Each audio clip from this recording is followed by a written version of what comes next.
Can I tell you something? If your yoga class lesson planning is starting at the pose level, you're wasting your precious time.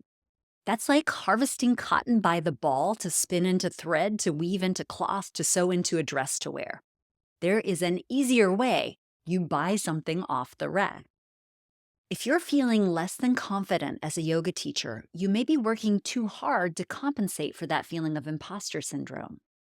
When you start to think about lesson planning like constructing an outfit from a capsule wardrobe or ordering a meal off a prefix menu, everything becomes easier. This kind of modular thinking requires far less effort and offers far more ease. I'm Sage Roundtree, and this is Yoga Teacher Confidential: Secrets of Becoming a Great Yoga Teacher. And boy, do I have a secret for you that will save you hours of planning each month, if not each week, while also making your classes more popular with and more useful for your students. It's taking a modular approach to sequencing. Instead of thinking at the pose level, you'll simultaneously zoom in to go more granular and at the same time zoom out to go way more grand. What do I mean by going more granular? I mean by thinking not about an individual pose, but about the movements it contains. What are the planes of movement the shape takes your body through?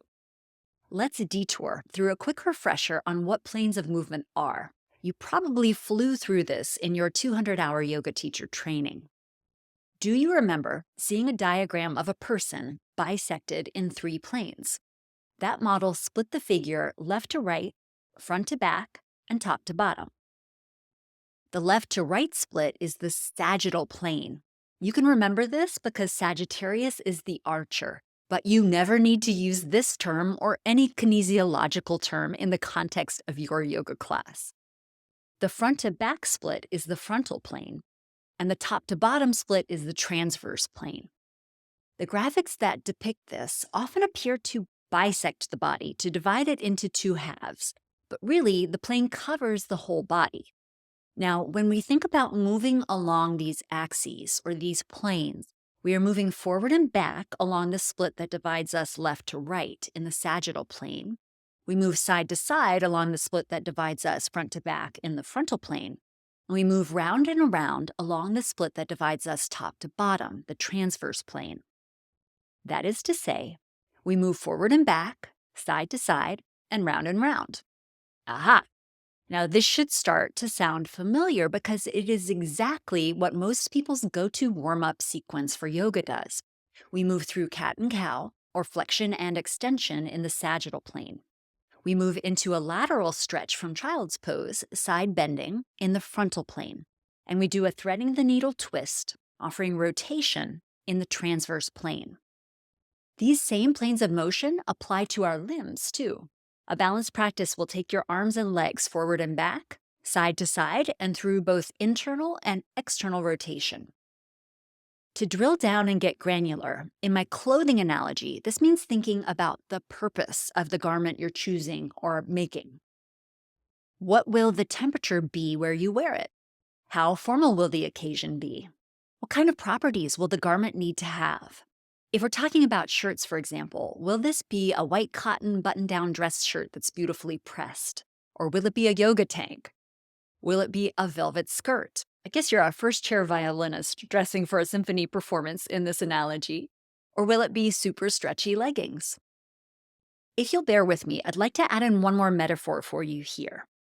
The planes of movement are like macronutrients in nutrition. Macronutrients are protein, carbohydrate, and fat. You need these macronutrients for your body to stay healthy and to grow. Then you layer on micronutrients, vitamins and minerals to ensure optimum function. In this analogy, micronutrients are actions like internal and external rotation of your shoulder. Over the course of a day, you really need to cover your macronutrients. You may not eat much protein at breakfast or much fat, but you need to take in some every day to stay healthy. So what you don't get at breakfast, you need to cover at lunch and dinner, and with snacks. And then over the course of several days or a week, you need to take in micronutrients to prevent any deficiency. In Season 1, Episode 6 of this podcast, I covered why consistency is key in your yoga lesson planning. And we filtered that through the lens of exercise physiology. To recap, for bodies and for minds and for spirits to adapt and grow, there needs to be a progressive overload of a specific stimulus in dosages that encourage change while allowing for recovery. The same goes here. You need to have a consistent base of hitting the macronutrients, or you need to be dressed appropriately for the situation so you can perform well, whether you're playing violin on stage or practicing yoga. Then you can add flair or variety to keep things interesting. In the context of yoga practice, this is layering in new movements or new transitions or new hybrid poses. In the context of the first chair violinist, it would be adding an accessory, but nothing too flashy. It might be a brooch or a scarf or a barrette or some jewelry. In my food analogy, it might be adding an herb to the dish or presenting the food in a new way. In the context of your yoga class, it might also be a scarf or some other layer, or depending on the practice, some socks. So you would be adding on accessories to your outfit that is your lesson plan. Just remember that the basics matter far more than the flair. You wouldn't perform in just a scarf and jewelry, except in your worst nightmares, and you can't make a whole meal out of herbs and garnish. Similarly, you shouldn't focus your yoga practice on the small stuff, the accessories. Instead, you focus on the big stuff, the macronutrients, the basics, and you hit them consistently. You ask your students to move their bodies forward and back, side to side, and round and round. Now that we've zoomed in and gotten granular about the basics, let's zoom out and look at the bigger picture. If you think of constructing your class like building an outfit, you need a top, a bottom, and some shoes. To be complete, we can add a hat or a scarf at the very top. That's like the opening, warm-up, standing, mat, and finishing portions of your class. In the menu analogy, when you're choosing off a prefix menu, you might start with some little amuse-bouche from the chef, then choose an appetizer, an entree or main course, and then a dessert. Each of these chunks or segments goes with the next in some way. Some of them may go together so well that they are seamless, so effectively they're a dress instead of separates. Or they are a classic holiday meal, something that just works. It just belongs together. You may have a lesson plan like that. I know I do, and I share mine with you if you join my newsletter. We'll talk about that in a second. Now, other class plans are separates, and that's great because it allows for more versatility. You can re-wear segments like your jeans while changing out other parts like your top or your accessories, your scarf, jewelry, and shoes. But you'd still have a discernible style, a signature look. I am solidly Generation X, and when I was young, I had a toy called fashion plates. Fashion plates? It was templates for outfits that you would fit into a holder, then you'd set a piece of paper over it and rub a crayon or a colored pencil over it. Honestly, it was kind of like doing a gravestone rubbing, and then you could go back and set in a different template and fill it in with a pattern like ditzy polka dots or plaid or calico. It was the late 70s and early 80s when I played with fashion plates. That model has stuck with me clearly because it informed this modular approach to class. Another way to explain it is to remember another toy you might have had as a kid, a flip book with dolls or monsters. It had cardboard pages that were perforated so you could take the full outfits, the cowgirl, the ballerina, the construction worker, or for the monster books, the lion, the elephant, and the tiger, and then reassemble them by changing out a section. Now the cowgirl is wearing a tutu, or the lion has the legs of an elephant. I hope you see what I'm getting at. Once you move off the level of assembling your class pose by pose and look both at the macro and micronutrients of movement, and then you go big and chunk your sequences in a modular fashion, everything will get easier for your lesson planning and therefore for your teaching and your entire yoga career. It's like meeting with a wardrobe consultant who helps you curate your closet, then shows you how to organize it for easy assembly of your outfits. Once your closet is organized and all your shirts are hung properly, either sorted by color or by utility or by sleeve length, whatever makes sense for you, it's so much easier to pull out the right shirt for any occasion. To that end, you might like to write out the poses you teach and note whether they move forward and back, side to side, or round and round. Maybe they do more than one thing at a time. Then you can group the ones that go well together into sequences. It's like organizing your closet or your recipe box by category. Now, if that sounds like too much work, read my latest book, The Art of Yoga Sequencing, because it does this for you. Better yet, I'm building out a Notion database. Notion is a piece of software that does all this for you and then allows you to mix and match for simple construction of your lesson plans.